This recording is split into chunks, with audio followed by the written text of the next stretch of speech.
name is Alejandra Tomas and I will be talking about basic emotions. So when I was a little kid, I used to go with my mom to the store, to buy things that moms buy. And I always wanted something from the store, like I always wanted a soda or a candy or a toy or something like that. And there was this time when I wanted a chocolate, like Hershey's, Milky Way, I don't know, something like that. And I went to her, like to go ask her if I could get the chocolate. And I didn't even need to ask. Like, I didn't even need to ask. She went directly, nope, on me. And I was like, oh my god, you did not. And well, I started crying, obviously, because I was so little.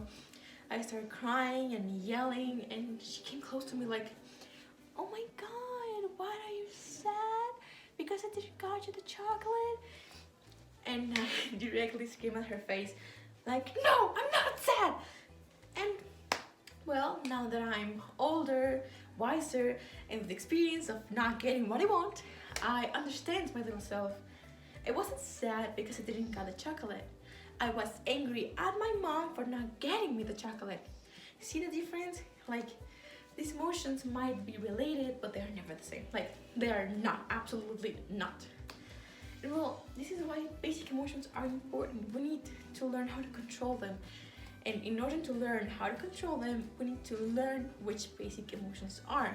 Because you cannot go with people like, I want my chocolate around, Like, you just can't. Believe me, I am the voice of the experience. So, when your parents weren't born yet, there was this psychologist named Paul Ekman who identified 6 basic emotions were universally experienced by all human cultures. Now, for that one girl that is like, I'm different. Well, girl, you're different, you don't feel anything, that's okay. Anyways, these emotions are sadness, happiness, anger, surprise, disgust, and fear. And well, there are many ways to communicate people what are we feeling. An example of this is body language. Our body communicates people around us what we're feeling in that moment. For example, when you're happy, you're smiling and raising your voice in a high pitch because you're so happy. And when you're angry, you're like, grrr, you growl at people because you're angry, and you raise your tone because you are angry. When you're feeling disgust, you're like, nope, you turn around and push away because that's just disgusting. And when you're, scared, when you're fearing like something, you have this thing when you want like run, or like punch, and that's a body language, that's a reaction to an emotion. And this helps us to communicate people what are we feeling. There was this time I was babysitting my neighbor's daughter. She was, I remember, like 3-4 years old, and it was already too late, like 1 in the morning, and she wouldn't go to sleep. And I went to her like, girl, you need to sleep, it's already too late, your mom will kill me if you're not asleep. And she's like, no, I don't want to go to sleep, I'm not even sleepy. And I'm like, I don't care, you need to go to sleep because your mom won't pay me if you're not asleep. And she started, crying and yelling and laying on the floor. And I was like, should I give her a lollipop or throw at her holy water? Because she was moving like the kid from The Exorcist.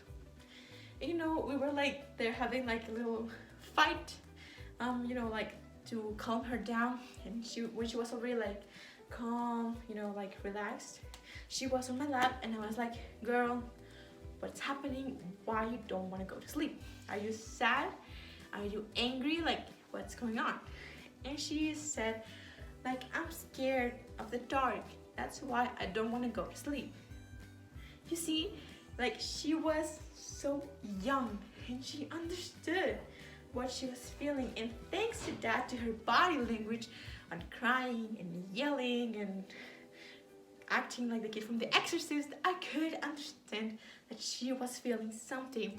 her body communicated to me that she was feeling an emotion. This is why they are so important.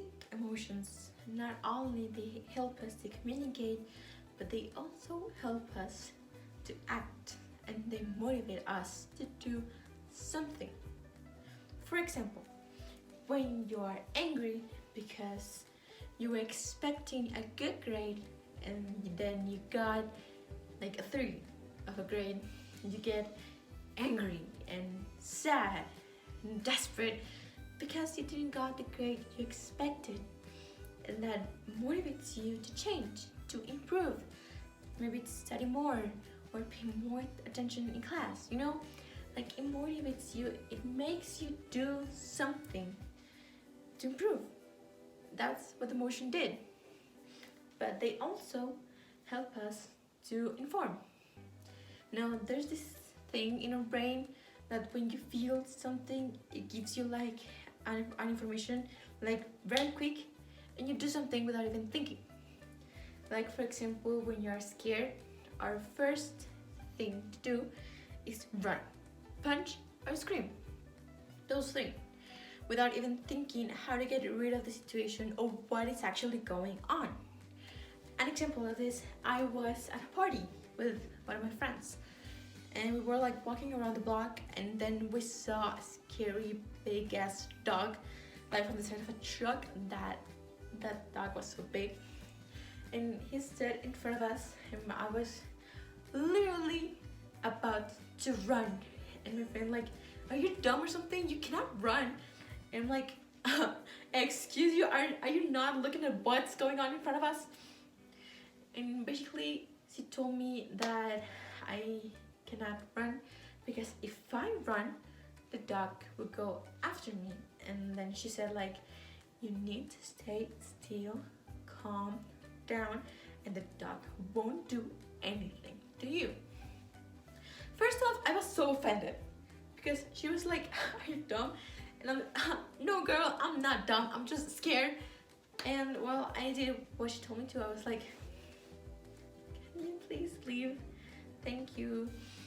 And about like a few seconds, the dog just like barked, like ran, and left. And I was like, yo, that was so scary. But you see, my first instinct was to run. I didn't even got to think like what to do, how to get rid of that dog. My instinct was to run. If I had run, the dog would have go after me, bite me, you know, something like that.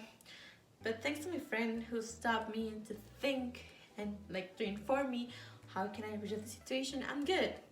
Nothing bad happened to me. You see how emotions are very important in that moment.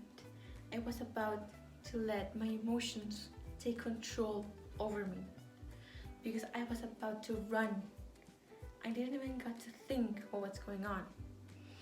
And we need to learn how to control the emotions and not let the emotions control us. This is a type of intelligence. It's called emotional intelligence, and learning how to control what you're feeling. And there are many ways to control what you're feeling. The most common is to get to know the emotion, the exact emotion in the spot. For example, when you're having an argument with your mom or with your dad, you might get angry, sad, disappointment, desperate, and many other combination of emotions. But in order to not lose your mind, you need to calm down and think, what am I feeling and why am I reacting in this way? Another thing, do not take criticism so bad. I know it's harsh and hurts, but try to look at the other side of the coin. You're only looking at the bad thing, at the wrong thing you did. You're not thinking, oh, I might learn this, now I know how to do this. You see, like, you are taking criticism in a bad way when criticism might help you improve and be better. You see, like, it's different. Now, when you're about to lose it, you'll be like, oh my god, I just can't anymore with you dumb people, like our teachers. you might just need to leave the room because you're going to lose your mind and scream and yell, and maybe you're going to hurt somebody, and because you don't know what they're going through, and maybe you're going to say the wrong thing. And I bet you don't want to hurt people. I want to think you're good people. I don't know, that I'm hoping that. But you see, if you're about to lose it and you can't just anymore, leave the room. It's the best thing you can do. Calm yourself down, think, be like, oh, I need to calm myself down, what's going on? And then when you are like relaxed, calm down, go back to the room and start again the argument.